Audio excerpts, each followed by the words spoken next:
sih itu revolusi? Revolusi adalah suatu perubahan yang berlangsung secara cepat dan menyangkut dasar atau pokok-pokok kehidupan. Dalam revolusi, perubahan yang terjadi dapat direncanakan atau tanpa direncanakan terlebih dahulu, dan dapat dijalankan tanpa kekerasan atau sebaliknya melalui kekerasan. Ukuran kecepatan suatu perubahan bersifat relatif, mau lebih cepat atau lebih lambat. Bahwa revolusi merupakan suatu usaha menuju perubahan untuk kemaslahatan rakyat yang ditunjang oleh beberapa faktor. Baik itu faktor dari rakyat itu sendiri karena kekecewaan, keinginan ingin berubah, dan yang lain-lainnya.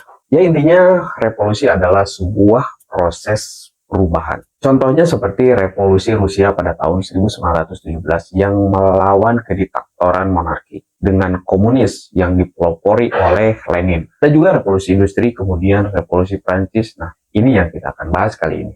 Teman-teman, revolusi Prancis terjadi pada tahun 1189. Revolusi ini bukan hanya mengguncang Prancis, tetapi juga mempengaruhi banyak negara di Eropa dan umumnya di dunia. Beberapa faktor yang melatar belakangi revolusi ini adalah setidaknya ada 3 faktor besar. Yang pertama yaitu krisis ekonomi. Prancis mengalami krisis ekonomi yang parah karena utang negara yang menumpuk akibat perang, termasuk perang 7 tahun dan keterlibatan dalam perang kemerdekaan Amerika. Inflasi tinggi dan kelangkaan pangan membuat rakyat semakin menderita.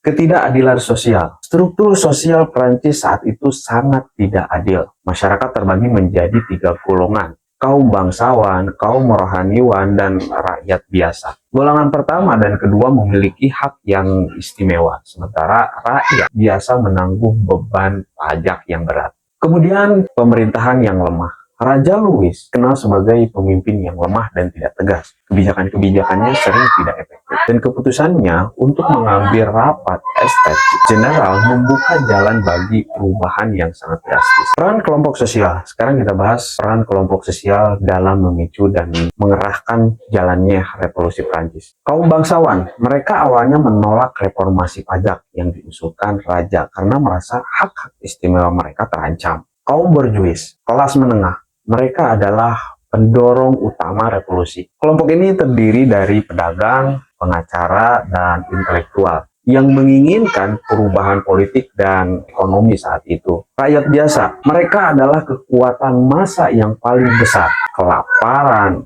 ketidakpuasan, dan ketidakadilan membuat mereka berani mengambil langkah-langkah yang radikal, seperti penyerbuan penjara Bastille. Kemudian dampak terhadap sistem pemerintahan. Revolusi Prancis mengubah sistem pemerintahan secara drastis. Dari monarki absolut, Prancis beralih menjadi republik. Meskipun mengalami beberapa fase pemerintahan yang berubah-ubah, termasuk kekuasaan Napoleon. Di Eropa, negara-negara lain juga mulai memikirkan ulang struktur pemerintahan mereka untuk menghindari pemberontakan serupa. Pengaruh ide-ide pencerahan seperti kebebasan, kesetaraan, dan hak asasi manusia menjadi landasan pemikiran tokoh-tokoh revolusi. Filsuf seperti Voltaire, Rousseau, dan Montesquieu menginspirasi rakyat untuk menuntut perubahan. Ide-ide ini memperkuat keinginan rakyat untuk menumbangkan sistem yang tidak adil dan mendirikan pemerintahan yang lebih demokratis. Selanjutnya, kebijakan radikal selama periode teror. Selama periode teror atau Reign of Terror, Maximilien, kelompok Jacobin menerapkan kebijakan-kebijakan radikal, termasuk eksekusi massal terhadap siapa saja yang dianggap musuh revolusi. Kebijakan ini menimbulkan ketakutan di kalangan rakyat dan memakan banyak korban, termasuk para revolusioner itu sendiri. Kemudian peran tokoh penting. Beberapa tokoh penting memegang peran besar dalam revolusi Prancis yang akhirnya dieksekusi, menjadi simbol jatuhnya monarki absolut. Napoleon Bonaparte yang naik ke tampuk kekuasaan dan menyatukan Prancis kembali, meskipun dengan gaya kepemimpinan yang otoriter. Dampak revolusi Prancis terhadap dunia. Revolusi Prancis memperkenalkan konsep demokrasi, hak asasi manusia, dan pemerintahan berbasis konstitusi kepada dunia. Banyak negara mulai mengadopsi prinsip-prinsip ini dalam sistem politik mereka, meskipun dengan intervensi yang berbeda tentunya. Lalu pengaruh terhadap hubungan internasional. Revolusi ini mengubah hubungan internasional di Eropa. Negara-negara lain merasa terancam dan membentuk koalisi melawan Prancis revolusioner. Ini memicu perang besar yang melibatkan hampir seluruh Eropa.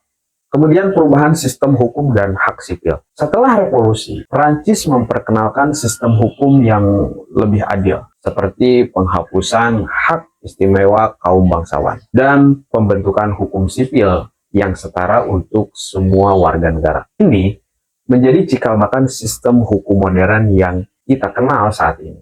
Lalu pelajaran apa yang bisa kita ambil dari revolusi Prancis?